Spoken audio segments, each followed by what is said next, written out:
There won't be class next week. That's been on the calendar for a long time. We're having a colony leaders meeting at Ananda village. These are my carefully planned 3 short trips that are virtually one long one. But then, in theory, after that, I'm not going anywhere. All right. Any questions left over from last week before we begin? Thank you. I'm still trying to understand the idea of the will of God. Pardon me? I'm still trying to understand the idea of what the will of God is. I think that's important. And so, like, for instance, global warming and the fact that maybe the Atlanteans are going to have things blow up and things like that. No, that was the cheerful note we ended on last week. That's right, something like that. All right. And so what do you think Divine Mother's trying to accomplish by that, or who knows? Individual self-realization. That's what you have to stand back from. There is no external plot that has any meaning apart from individual self-realization. So what Divine Mother is trying to create is a perfect school for souls to learn the karmic lessons they need so they can attain individual self-realization. That doesn't mean that there aren't a lot of other conscious forces at play, because it's all very complicated. I used to be quite, I used to dismiss as a sentimental idea, for example, that the earth itself had a consciousness. It was a little too new agey for me, and I could just never go there. And then I was with Swami in Assisi, and he was showing us this fascinating video about crop circles. The particular video we watched was called Star Dreams, with a Z on the end of the word dream. I don't know whether there's other videos, but it was a particularly interesting one. Crop circles are an amazing phenomenon. They're exquisitely beautiful. There's just many things about them that are really interesting. And afterwards we were talking with Swamiji about, where do they come from, what are they? And one of the theories was that Mother Earth herself is projecting it upward. And in that conversation, he just said, yes, of course the earth is a conscious being, or there's a deity that controls the earth that has consciousness, because everything is run in an orderly manner and is run from a higher level. He didn't really bring it to a clear focus, and I just said to say, well, I guess I have to revise my thinking on that one, because it's obvious that it would. It's an organized system that would have to be coordinated from somewhere, and it would be natural that there would be a deity who would be in charge of it.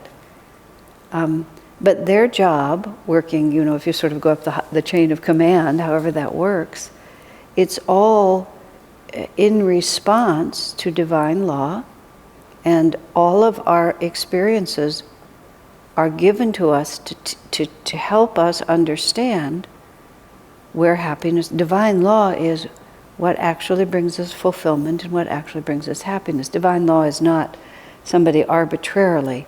In America, when I was talking to our attorney when we were in the middle of litigation, and we would make suggestions all the time, and she would say to us, law in America is not intuitive, nor is it rational. She said, it's political. It simply is what it is. And you have to know what it is, and then you have to adjust to it. And she was always telling us, you can't reason your way to it, because it just isn't. Okay, but divine law is orderly. It's not political. Divine law is a response to the way we're made. And and this is, the big question, for whatever reason, we as individual souls on this journey, as Swami puts it through the little bird, we get really excited when we begin to feel our own individual power. And we begin to find pleasure in exercising our individual power for our own individual satisfaction, and we lose track of the consequences of that. Even though repeatedly, as it says in the Festival of Light, we lost everything we had, it takes us a while to realize that this excitement and pleasure in exercising our own power for our own satisfaction actually undermines our happiness rather than produces it. So we just go through experience after experience after experience to understand, who am I in truth, meaning what is the real part of my nature? What is it that actually fulfills me instead of just appearing to fulfill me? What actions and attitudes on my part facilitate what I really enduringly want, and not just in one cycle of birth to death, but through countless. And so this entire planet and all planets in all solar systems are vibrations of energy that produce certain circumstances into which individual souls can incarnate, because those circumstances will give them their needed lessons. And so there is no other point. Now, of course, this soul may need to become a ruthless dictator, and all of these people may need to be tortured and killed by him, but it isn't that God wants a ruthless dictator and God wants these people to be tortured and killed. God wants every soul equally to work out its karma and learn its lessons. Being a ruthless dictator is a pretty bad thing to do, but if, and apparently the answer is yes, if a soul or souls need that experience in order to find out where my fulfillment really comes from, then the vibrations of the universe will establish that opportunity. And it will come to you. And then nobody will get drawn into that particular vortex who doesn't vibrate with that vortex. And for example, the whole thing of the yugas are a physical phenomenon. They're not astrology, they're astronomy. It's where the physical planet is in relation to the physical center of the galaxy and so on like that. The whole thing, it's all physical. So that it creates a certain planet in the material world that's having a certain vibration of consciousness, so that all those souls from the astral world who need to incarnate in a physical body, they'll go to the planet, and if this planet is too gross for that soul, they'll go to the one that's having a higher age. And if that higher age is too subtle, then they'll come to one that's gross. So what we're on right now is, and then you have the masters who are, sort of helping to create the particular vibratory conditions into which the souls can incarnate. And we wanted to be on Dwapara Yuga Rising, the transition point, which is a point of great conflict. All of Dwapara is a very insecure age. Even though technology is increasing, the moral structure of people is a little behind. So it's always a little tenuous. War continues, but war can be waged, from a great distance on anyone, as we see what's beginning to happen. So, you're always in danger of being blown to bits by someone you can't even see. It's not even like you can, pull out your sword and at least have a chance if you're well trained. It's like you can just be going about your business and kaboom. And there's not a lot you can do about that. And that's all part of the story. But we also, and primarily, we're part of Master's family, and Master and Jesus and the others are working with this particular transition. And so their presence is the primary deciding factor in the vibration of this planet as far as we are concerned. The reason we came here was because Master took the job, he rounded up Swami, and Swami got his troops. That's as simple as that. And I think that's why we're here. And we would have gone anywhere that he wanted us to go, or at least, well, maybe there's a bigger army than that, so maybe others would have gone if we didn't fit. But it was our opportunity to come and help the project. Yes? I'm just wondering if, when we talk about, does God actually have a plan for this? I'm wondering, does that even make sense, even on the scale of, global warming? Because one way of looking at it, I would think God's plan was to give us free will. Yes. And let us figure out how to find him from there. And to some extent, even at the level of global warming or ruthless dictators, does he actually care? Because we're just going to create, across the universe, every situation is going to arise. So whatever we do gravitate towards magnetically, we will find somewhere a way to incarnate for it. But really, it's like he's watching his kids learn to play Monopoly, and if they lose a few games, who really cares? Right. And they'll learn from it. Right. And I think what God wants from us is our love and our freedom. So God's will for us, if you really want to say what is God's will is that we turn in devotion and love toward our true source of happiness, and that we receive the infinite abundance of happiness, which is our actual birthright. And it's a very good way that you put it, Tandav. It's just like to a certain extent, we're making the circumstances that allow us. When I speak of God's will in terms of global warming or ruthless dictators, what I'm really trying to say is the plot of this whole story is not the plot of, can't we make it work better so we'll all be more comfortable? That's just simply not the plot. The plot is, how can we become free? And so the only lasting plot is individual self-realization. And that's what you have to individual self-realization is eternal. Ruthless dictators are quite temporary and actually inconsequential in the context of eternity. But they're extremely consequential for the individual souls who are going through the experience. But from the point of view of God's plan, but global warming is the inevitable result of this collective action, and we'll get to suffer from it and reflect on it and learn something. You know, what this planet is giving us an opportunity to find out is what happens if you divorce yourself from the natural world. What happens if you take from the natural world without living in harmony? What happens when you do that? Oh, this is what happens. And so we get to find out, and then we get to integrate that information, not so much because it's about global warming, but there's deeper lessons in consciousness. You know, this is a planet of greed right now, and so a lot of people are getting to learn about greed.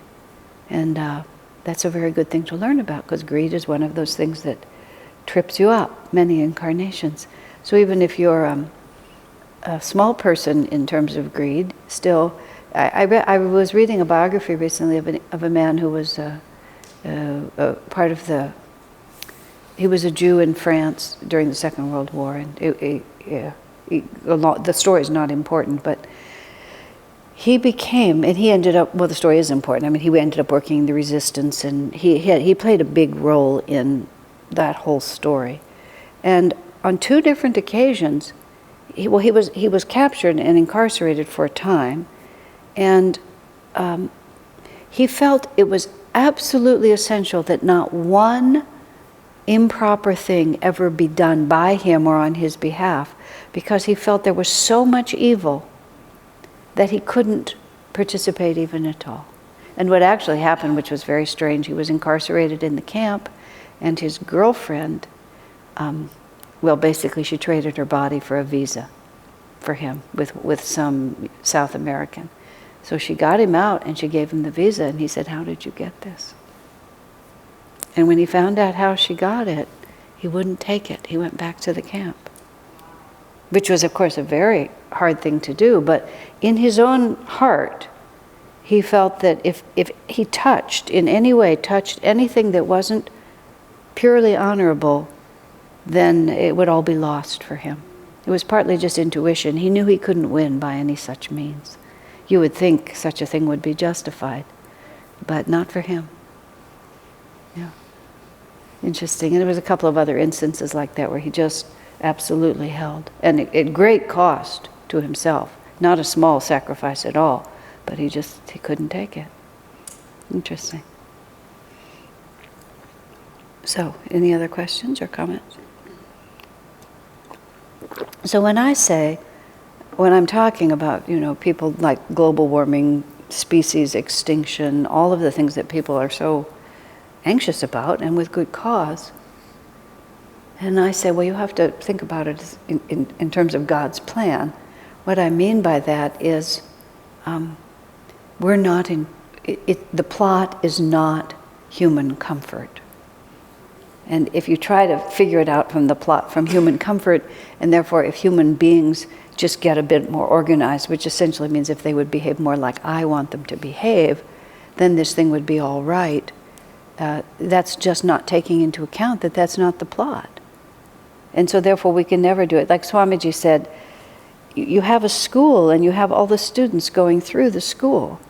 And because it's a school and the students are all learning, the school is always going to be a little wonky in a lot of places because the students are there learning. You can never make everything in that school work perfectly because the whole point is it's the students who are moving through it. And so that's what's happening on this earth, is that we're being born, we're living through it, and we're learning as we go. And we're just not going to get a perfect score on every test. If you had a school where every student got a perfect score on every test, I mean, what kind of nobody would be learning anything. It would just be it wouldn't be what it is. And then you'd have to freeze it because you could never bring any new ones in who couldn't read. Because the school needs to run, see how, and that's what people are doing with the planet. They think we'll just get it organized and then nobody will be here who ever messes up, and then we'll have the perfect planet. But that isn't the point. That just isn't where we're supposed to be. That's hard because a lot of things go on that are very scary. But that's where you have to just shift like this. Okay? Any other comments or thoughts? Good questions. Okay. Now we are on number 70. We go into this little cycle now about human love, human relationships. Master remarked to me once out in the desert, I used to have many friends and I enjoyed their company. Then someone said to me, I once had lots of friends and was sure I would never forget them. After I married, however, I forgot them all. I then realized that my dependence on them had actually been a desire for a companion of the opposite sex. On hearing those words, I said, Master said, thank you very much. You have taught me an important lesson. Since then, I have always kept myself somewhat apart. Isn't that interesting? This is the solitude is the price of greatness remark. But Master, at the same time, was a dear and devoted friend to many people. And Swamiji himself writes at the end of the path that our repeated relationships with one another as a spiritual family, incarnating together over and over again in service to this work, is also part of our path to self-realization. That we must not only spiritualize our relationship with God, but we also must spiritualize our relationship with the objective world and especially with one another. But to spiritualize those relationships is not the same as creating intimate human relationships. Whether romantic or friendship relationships. With the whole thing that Master's touching on there is where am I looking for my fulfillment? And it's a very fine line, given the way both Master and Swamiji conducted themselves. Swamiji was very attentive to human relationships, but he wasn't really social, in the sense that it wasn't like he needed people around him or anything like that. But he was attentive to the, but let me put it differently. Swami's relationship with everyone was always for what he could offer them spiritually. And if he was with people who didn't want what he had to give them spiritually, he just became essentially virtually silent. If we were ever in company where he just couldn't find an appropriate opening, and that didn't mean he always had to talk about spiritual subjects. There's a story in my book about Swamiji of, I believe it was from Jayadev, and they were in Europe, and they were at the home of the parents of two of the members of Ananda Assisi. Very refined people, the parents, highly educated, very high values, very, very generous and selfless, but not spiritual in our way, but good people. And so they weren't really interested in our path per se, but Swamiji respected them for the integrity of their own lives, and also, of course, valued their support because of their children who were engaged with us. So Swami Jayadev talks about in that conversation about how he sat at the dinner table with Swamiji, and the conversation went everywhere, politics and environmental issues, just lots and lots, and art, music, lots of interesting conversation, but none of it spiritually inclined. And Jayadev was sitting next to Swami feeling like what a missed opportunity. You know, his concept of what conversation should be was we should just be talking about the Guru or Kriya or something.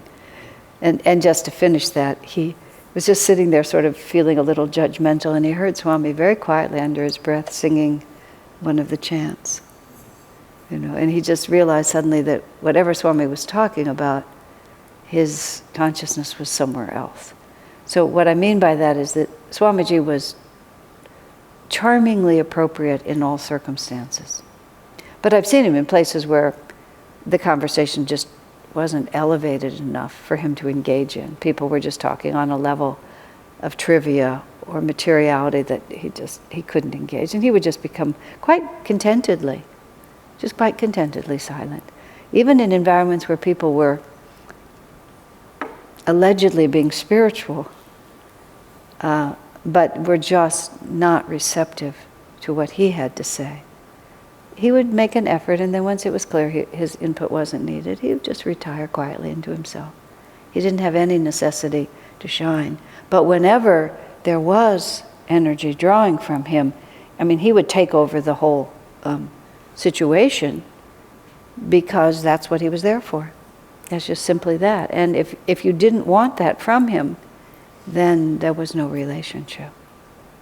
So that's what I mean by he wasn't social, but he was engaged with people if there was a higher purpose for him to be engaged with them. But what Master's talking about is this all too common, inevitable inclination to feed ourselves from other people.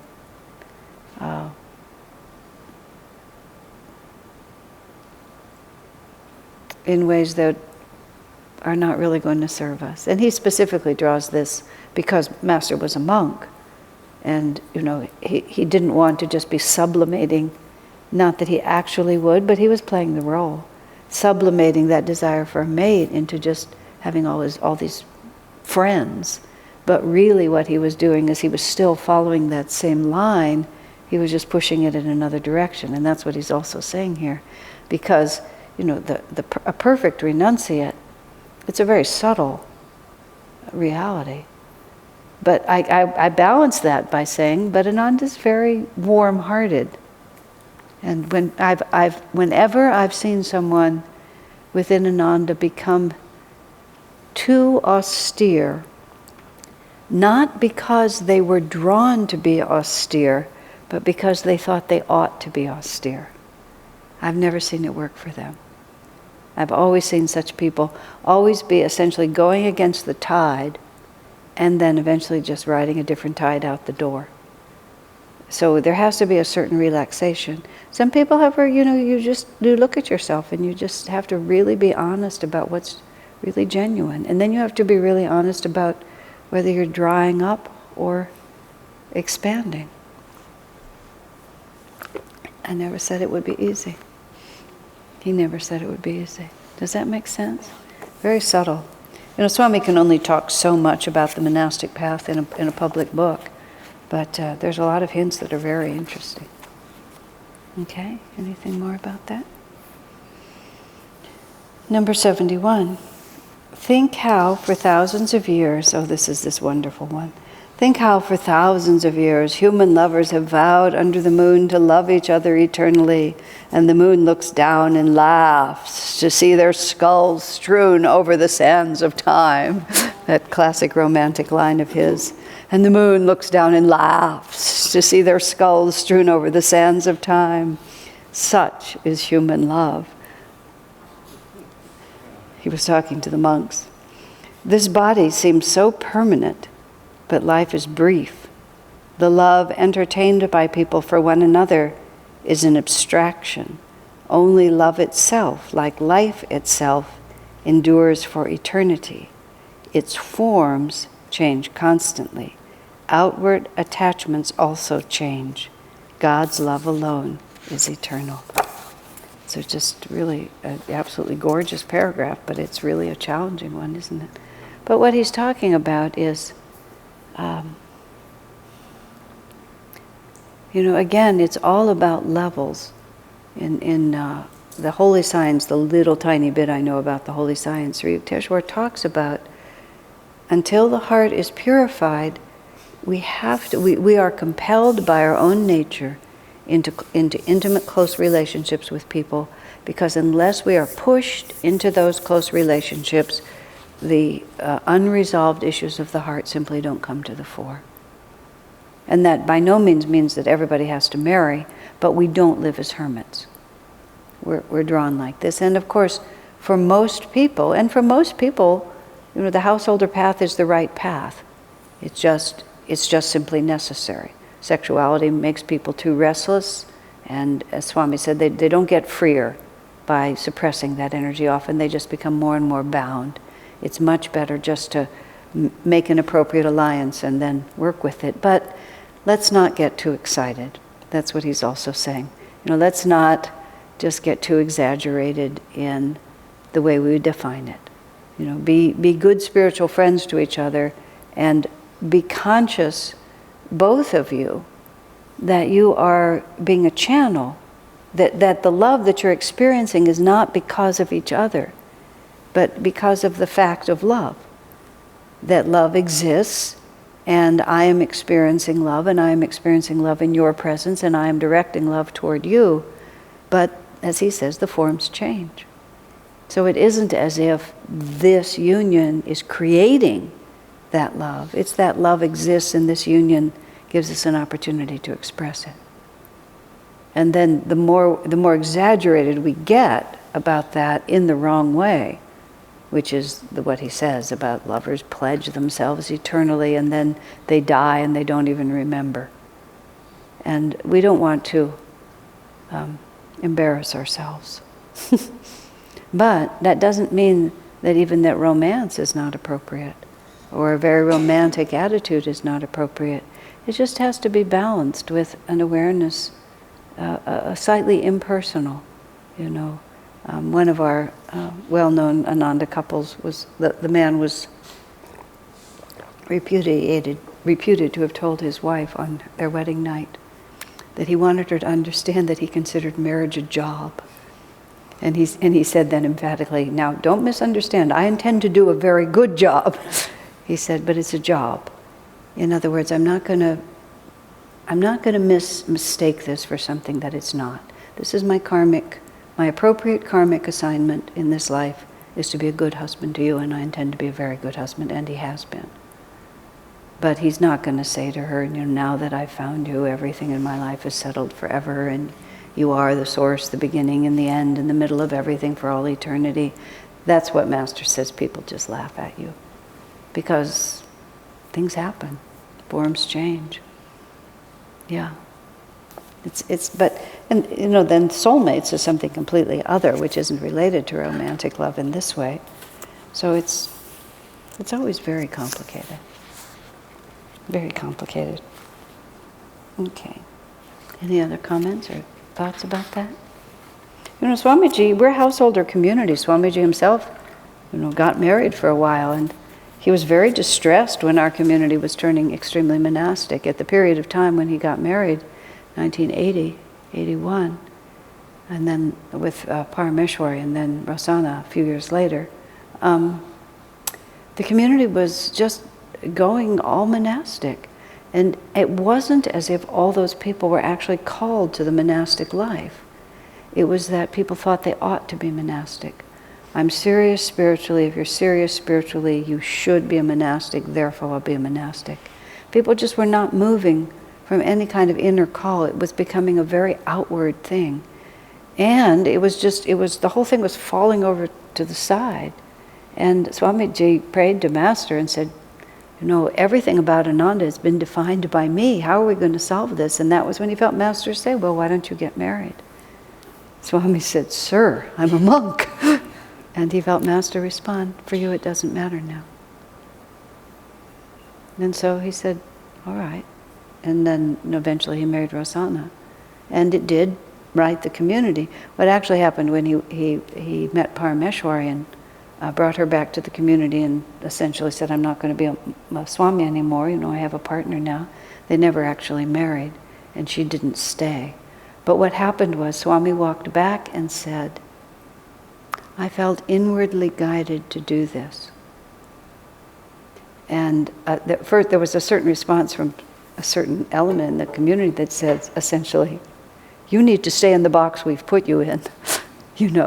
You belong in the Swami box, and how can you step out of the Swami box?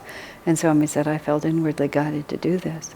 And then there would be, from some people, still the response, but you need to stay where we put you. And he more or less said, among other reasons why I'm doing this is you don't own me and I'm tired of it. But the other thing he said is, I felt inwardly guided to do this. And what happened in the community, it wasn't really about monastic or householder. It was like people stopped and thought, what do I feel inwardly guided to do? Not what do I think I should do, but what do I actually feel coming out of me? And the monasteries pretty much went to the ground at that point, which was unfortunate. Now they're coming back in a very nice way. But it was so out of balance, it had to swing a little bit before it could come back to where it meant to be. What was I reading that?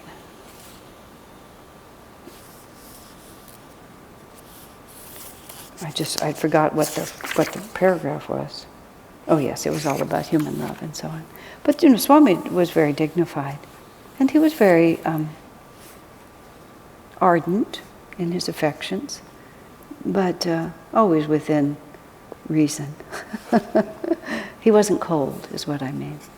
And I remember when one of the monks got married and basically was going to try to be a married monk, Swami's response was, you cannot have it both ways. If you're going to marry, you have to become a true householder. You have to accept the whole story of being a householder. You can't just do it with half your will. Plus, of course, it's not fair to your wife or your husband in that case. Yeah. Okay, any questions or thoughts about this? All right. Number 72. Master, I said one day, what is the reason you have accepted many into the monastery who obviously weren't suited to the life here? I think it was quite comical there for a time. Swami said at one point, the monks would go out dancing on Saturday nights and they couldn't quite really understand why that wasn't okay. It was never organized. It was just, they just lived there until Swami got there. And Master answered, it is because I came with a special dispensation, he replied. There have been times, I admit, when some of those I accepted were very hard on the organization.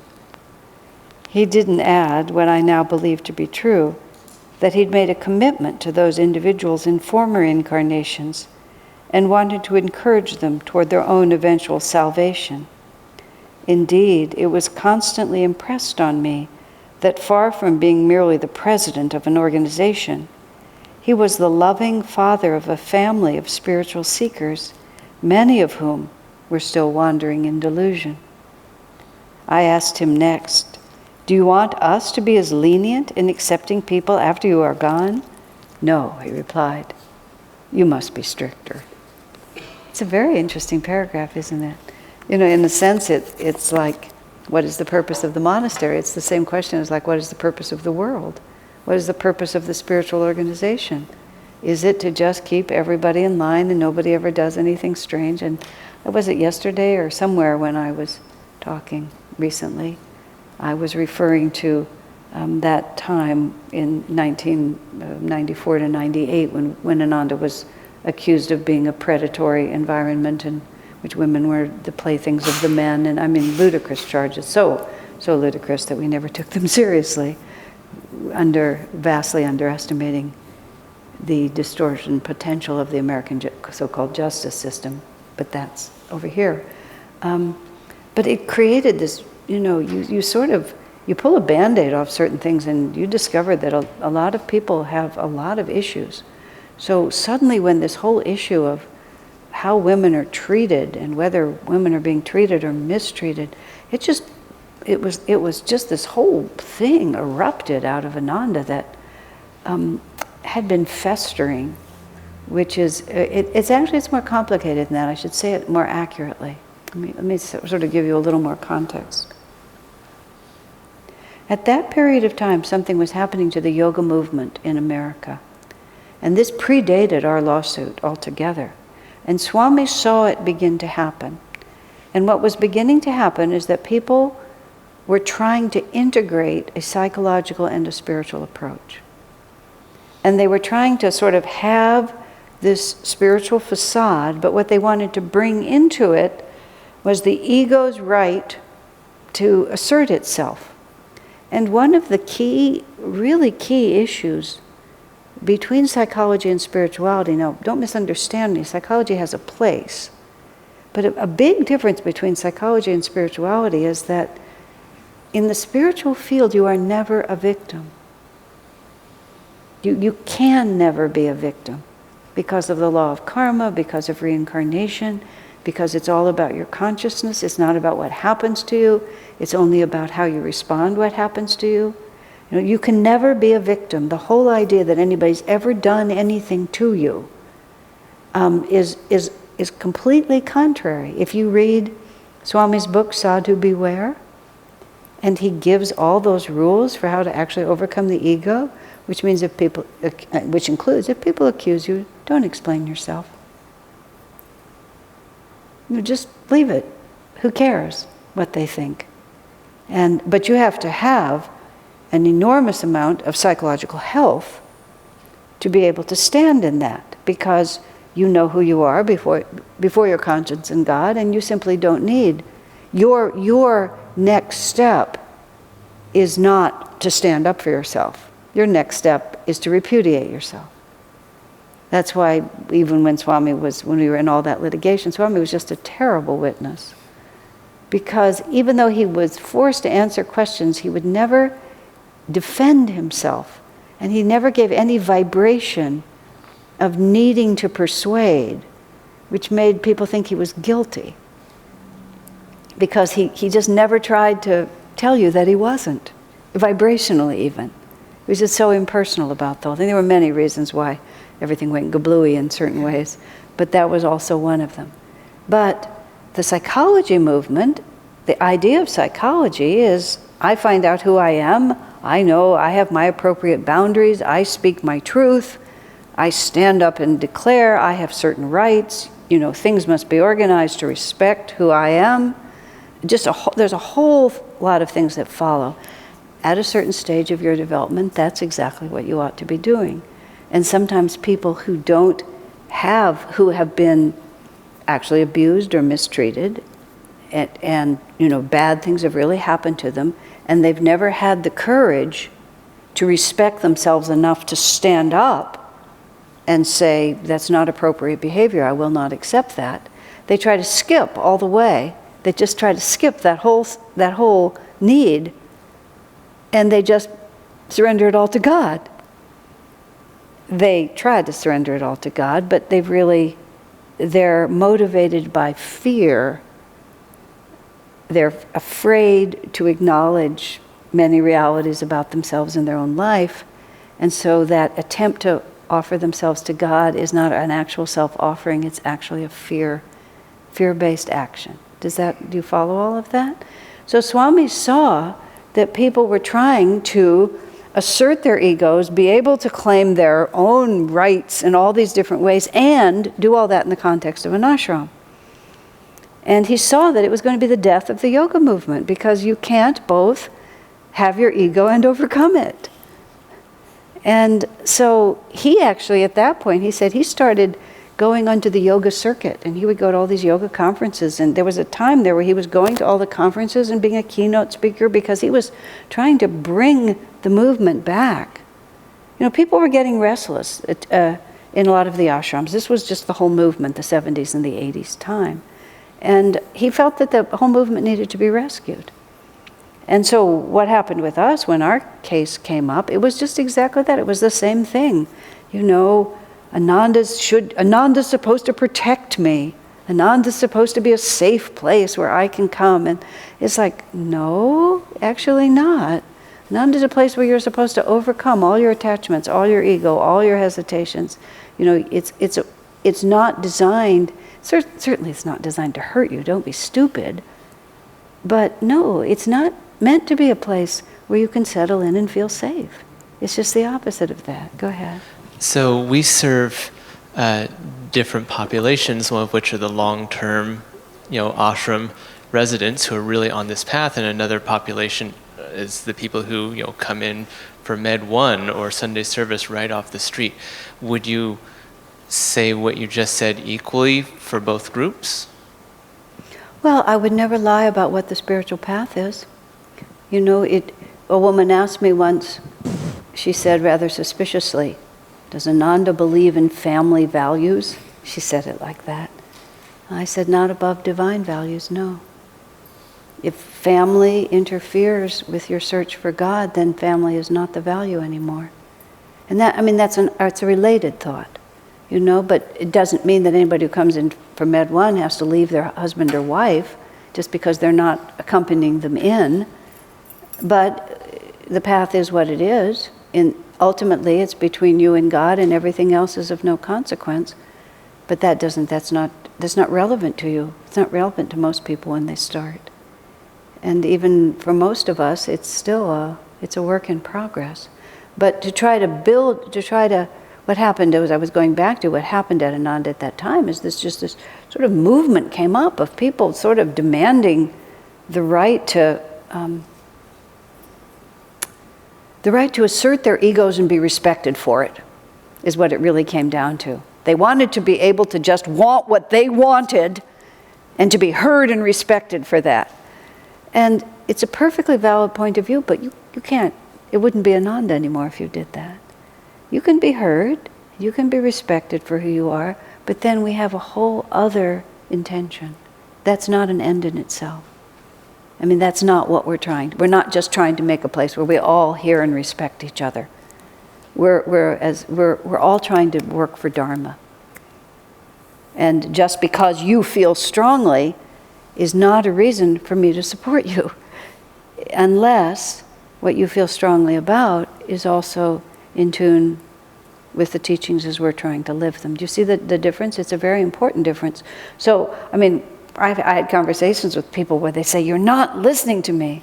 You're not hearing me." No, actually, let me explain to you. I'm hearing you perfectly. I disagree. It's very different. I disagree. And no, I can't with integrity support what you're saying. I don't criticize you for it. It's valid for you, but it's not. We are what we are. We have to go in a different way. And now, why did I bring that up? What on earth made me bring that up? It was just talking, I was really tangential to this, but that he was the father of a group of spiritual seekers, and that Master was just looking for all the people who, now I'm just going to drop it right there, I'll come back to that, because I'm not sure why I went off on that tangent, but I had a reason. You went to the men. Pardon me? You were talking about the case of the men. Yeah, but I got really confused. So I'm going to do something. Let's take a break. School song? Yeah, let's sing the school song.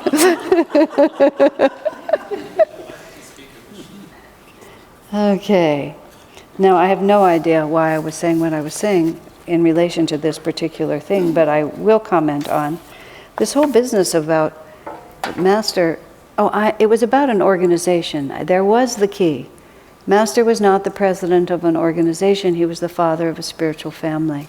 What is the organization for? The only point of the organization is to give enough structure so that it's the same as the planet. That's where I started.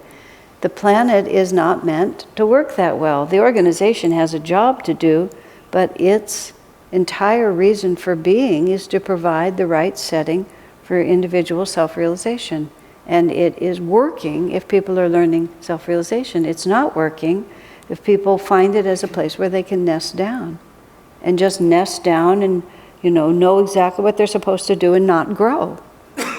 Of course, you see, it's very dicey though, and this is where Master himself says that. When he was there, he could just run it any way he wanted. That's why Swami said he came in 1948. Master started Mount Washington in 1925. And in all that time, the monastic orders were never organized. They were never systematized. There were never rules set. There were never, real patterns of what they were supposed to do. And monks or nuns. It wasn't just the monks. Master never, it didn't serve him to organize it. What would it have served him to have rules and people behaving in a certain way? His was Swami also said this, his was a direct relationship with everyone. And all that he needed was to keep them directly tied to him.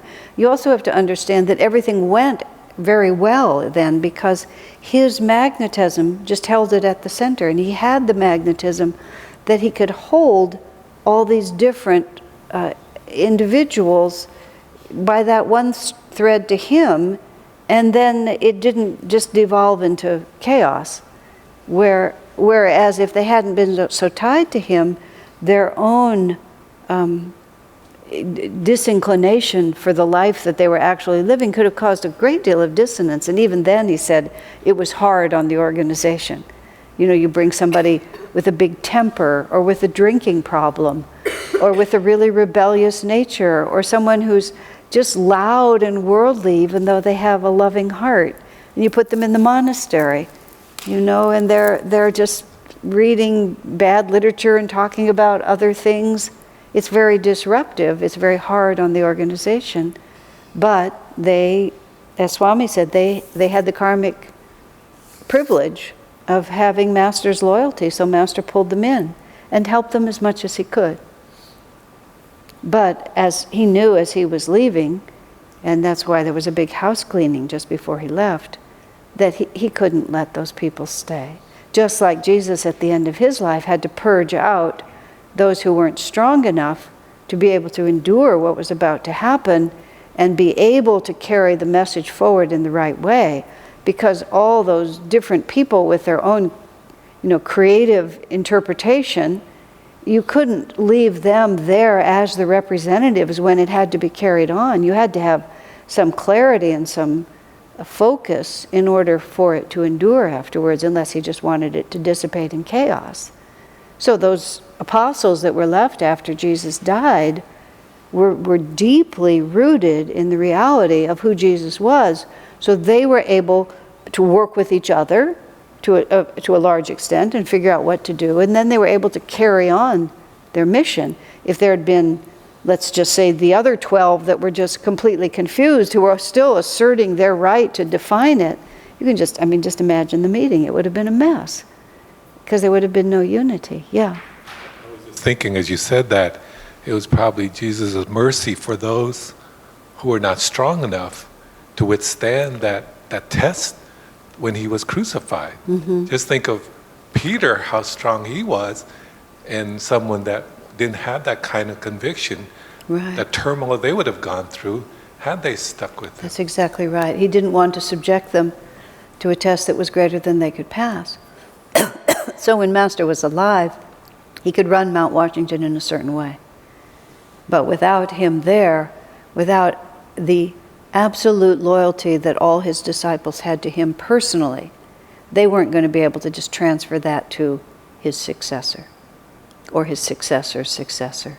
They just couldn't do it. They wouldn't have the same, they wouldn't be able to discipline themselves to it, and it just wouldn't even be the right relationship. It wouldn't even be appropriate for them to try. So Master sent them away and then told Swami, no, after I'm gone, you'll have to run it differently because you're not me. That's just, and Swami Kriyananda has run Ananda in a kind of in-between way. It's very, very interesting in the sense that he also held a lot of people with his own magnetism. People came and went that he was able to work with and has worked globally. It's very touching, actually, how many people that are not known to many others, yet exchanged many letters with Swamiji or had occasional personal contact with him, who had a very strong, direct connection with him, but are not necessarily woven into the fabric of Ananda. It's not necessarily even that they couldn't be, it just wasn't their karma. They had just the karma with him. But he was the father of a family. He wasn't the head of an organization. He didn't bring everyone in, and it wasn't necessary to bring everyone in. And, now that Swami's gone, but Swami also, in a way that Master didn't do, because it was a different time and a different purpose, he really trained a lot of leaders, and he gave those leaders real responsibility while he was still living. So that, as everyone has noticed, even when Swami passed, it just rolled on, because already responsibility and focus had been dispersed. It changed because still Swami held it. There was a geographic center to the planet while Swami was still on it. And once that geographic center was removed, there was something different rolled out from it. And much of what Swami was able to do, Swami was able to say to people, you move from there to the other side of the world. He could, and people would do it. People would just drop everything and go where he said. And it's hard, it's not only hard for others to make that suggestion, it's kind of hard for people to respond even to that suggestion. It's because there was a certain, he gave you a sense of daring that is harder to generate without him. It's not that it's absent, but it's different. It's a little bit different. And it remains to be seen, sort of how the whole thing will evolve. But Master said, you have to be strict or you're not me. It's not going to work in the same way. Did you have a question, Tandava? I was just thinking that on the plus side, it was mostly a monastery then, and now we also have a much broader spiritual community that Master, tried to do when he was alive, but wasn't the time for it. So, we need to be stricter, in some ways, but there are ways that we're also more inclusive. Yeah, exactly. No, it's all exactly true. And what Swamiji also said was that even though the common sort of understanding in SRF when Master was there was that he was not a good organizer, Swamiji said when he really began to reflect on that deeply and was writing books about leadership, he realized that Master was a masterful organizer, but he organized with magnetism and not with rules. And that actually goes on. He organized with the power of righteous consciousness and with love, and that really makes an organization vital, because then people are respected and they feel the loyalty of the people who are in charge, and feeling that loyalty, they're more inclined to give loyalty back, all those different things. So Swami's leadership books, he actually wrote when he really reflected on Master and realized how perfectly Master had exemplified Dwapara leadership, which is based on energy and not on rules or position. And so his little book, Supportive Leadership and so on, that's all written about how he saw Master work, which is very interesting. He doesn't mention Master because he wrote that book especially for a neutral audience, not a spiritual audience. He wrote it as Donald Walters, and it's not about Yogananda and Kriyananda, it's just about principles, but he got those principles from Master. Interesting. And I remember when he sort of said, I heard everyone say that, and I just kind of went along with it, but when I look back, I realized that Master was superb at organizing. He just did it differently. And that, of course, that's what Swami's taught us. That's what Swami's really taught us. It's all about energy, it's not about position. You don't have authority because you have a position. You have authority if you have magnetism. And otherwise, you can call yourself the great white fish or the king of the apricot orchard, and nobody will pay the slightest attention to you. I had a woman come to me once who really wanted to have the final word on a certain project, and she wanted me to make people ask her. And people didn't want to ask her because they found her annoying rather than helpful. Even though she was sometimes right, she was still annoying. I just told her, you make yourself useful. I'm not going to give you a title. And I said, even if I told everyone that they had to come to you, believe me, they won't. Because this is Ananda, they won't. But make yourself useful, and they'll all come to whatever we call you. That's when Swami was, expelled from SRF, and he said to them, just tell me that I'm just going to wash dishes for the rest of my life. You can put it in writing, because he was so distraught at being expelled. I'll just do nothing but wash dishes. I don't need to be a vice president or a leader. It's fine. And then Tara responded, well, I know you, if you, no matter you're given any toehold, you'll just worm your way back to the top again. She was not very kind.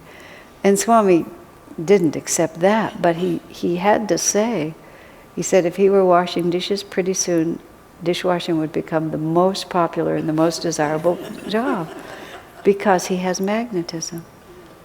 And even in fact, when we were going through all that chaos of the lawsuits, and Swami was being accused of being a dictatorial, heartless, abusive, and taking advantage of everyone sort of leader, he pointed out that he never even asked anything of us, what to speak of requiring anything of us, ever.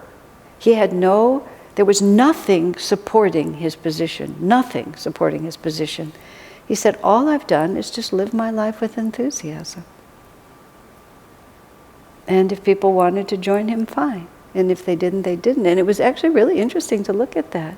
Especially at that time, there was just nothing. There was no structure. But he lived his life with so much enthusiasm, and he was so much fun that everybody just, wherever he was, you just wanted to be there, and then you wanted to cooperate with him, because that was the funnest thing to do. It's magnetism, pure and simple. You don't need rules if you have magnetism. And if you only have rules and no magnetism, you're already finished anyway, so you might just as well go do something else. All right? So, number 73. Bernard asked the Master, what is the best way to transform emotion into devotion? The company you keep, the Master replied, will determine in what direction your feelings develop. In the company of devotees, those feelings will more easily become devotional. Master, pursued the disciple, what if I am alone, for instance, when I meditate? Am I not always with you? The Master replied with a loving smile. Oh, that's such a beautiful one, isn't it? Well, there's two parts to it. I mean, the Master's words at the end, of course, but also just the importance of satsang. And this speaks to why Master spoke so strongly about community. And I mean, the whole point of community is, if you are with like-minded people who support you in your spiritual endeavors, then you are much more likely, much more inclined to be successful in your spiritual endeavors. How does emotion turn to devotion? The company you keep. Isn't that an amazing statement, really? And when you think then about being surrounded, as much as you can be surrounded, by people who are also working for devotion, just think about what a tremendous advantage that is. I mean, I certainly know it. I mean, whenever we go out, whenever you have to, whatever, all the things that we have to do, and you're with people who are not upwardly moving in their energy, I mean, it can also be very good for you, because it requires that you have a certain strength in yourself. But what a relief it is to get back or to get into company. That's why people come to Sunday service, because we're all together. We create that vortex. There's a lot of feeling that's expressed, but all of that feeling goes up in the right way. Even just the most casual relationships with each other, they all happen on a very refined level. And they're just not based on personality or flattery or exchange of ego compliments. The most unlikely people become your friends. When we used to live at Ananda village, and in the very early years when we didn't have many cars, and from time to time we would come down to the barrier for a variety of different reasons. And so you would pile in a car with someone, and it would be a four-hour trip here. And it was always so much fun, because you'd end up for 4 hours in a car with people often that you hadn't had that much time to spend time with.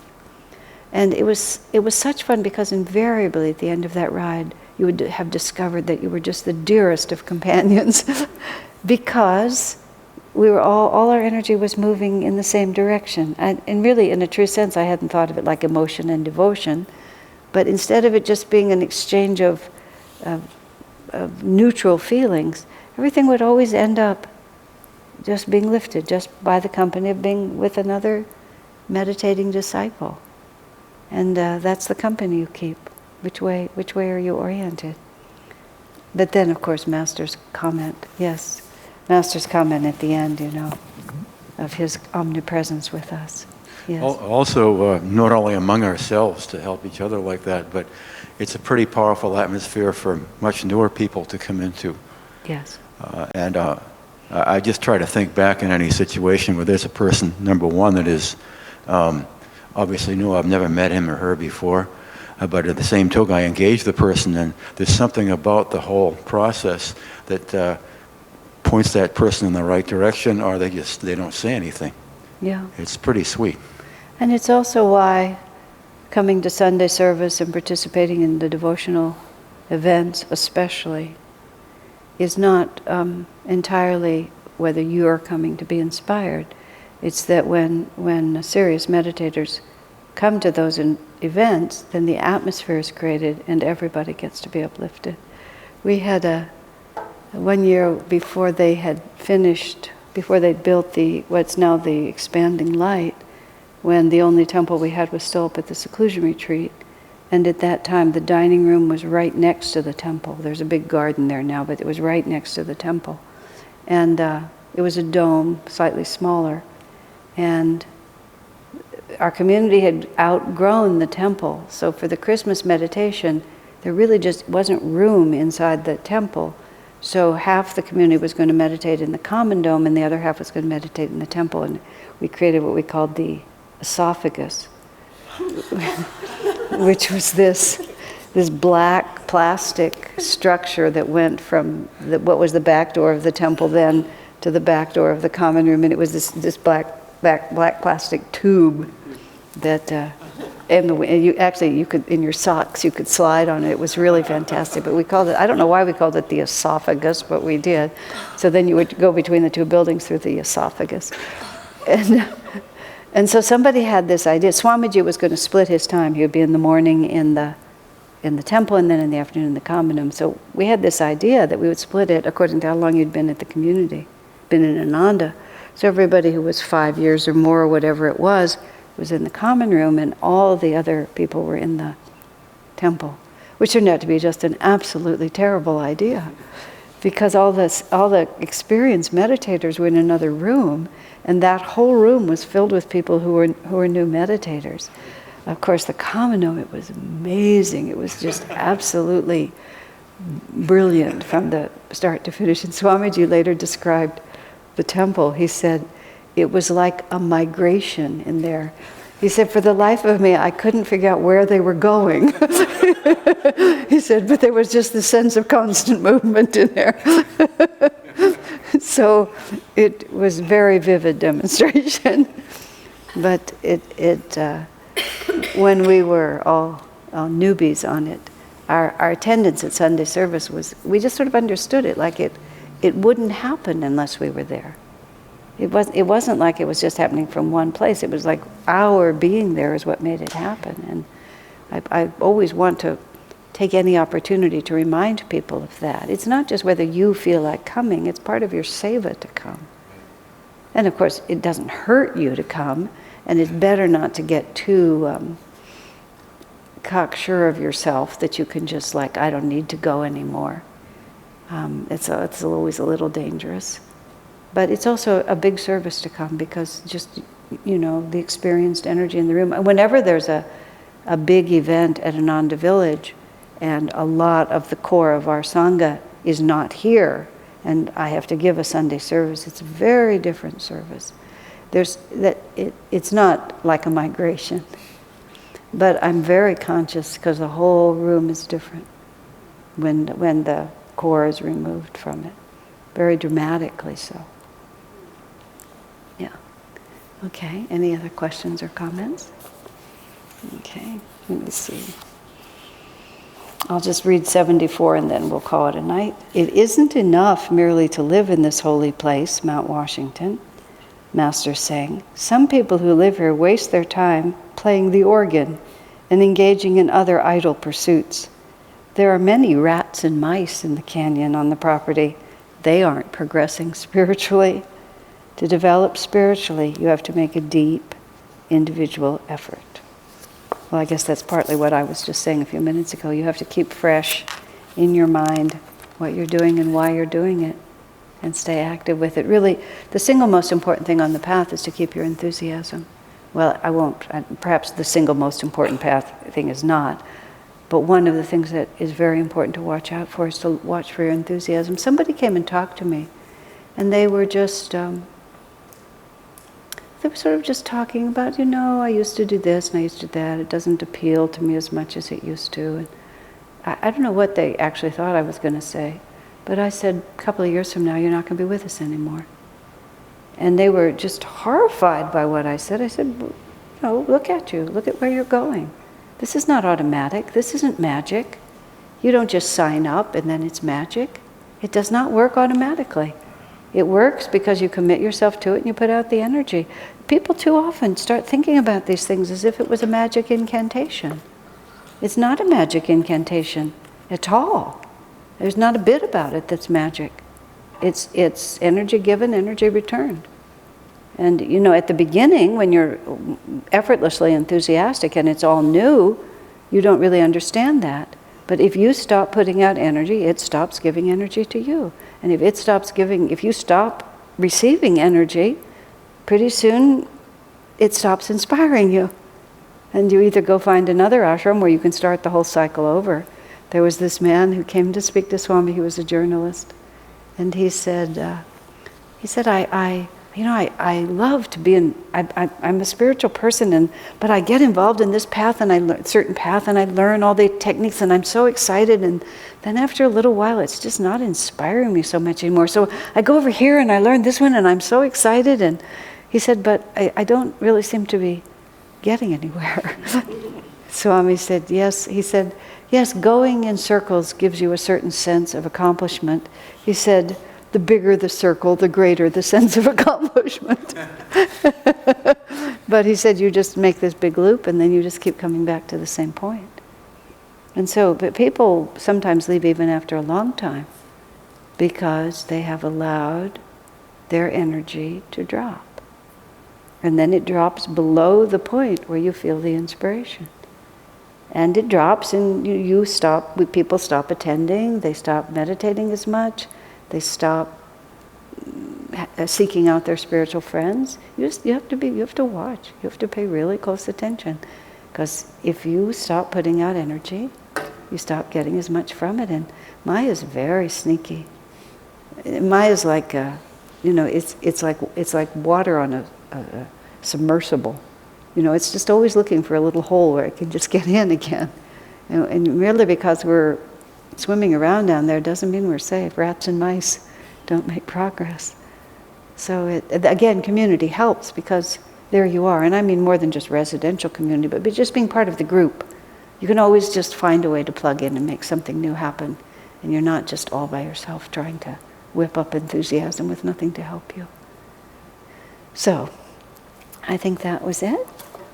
We went tonight from... we started at number 70 and we went through number 74. Okay, thank you all. Okay, we skip next week. We're having a colony leaders meeting in Ananda Village. That should be fun. And then after that, I hope never to go anywhere again. We'll see what happens.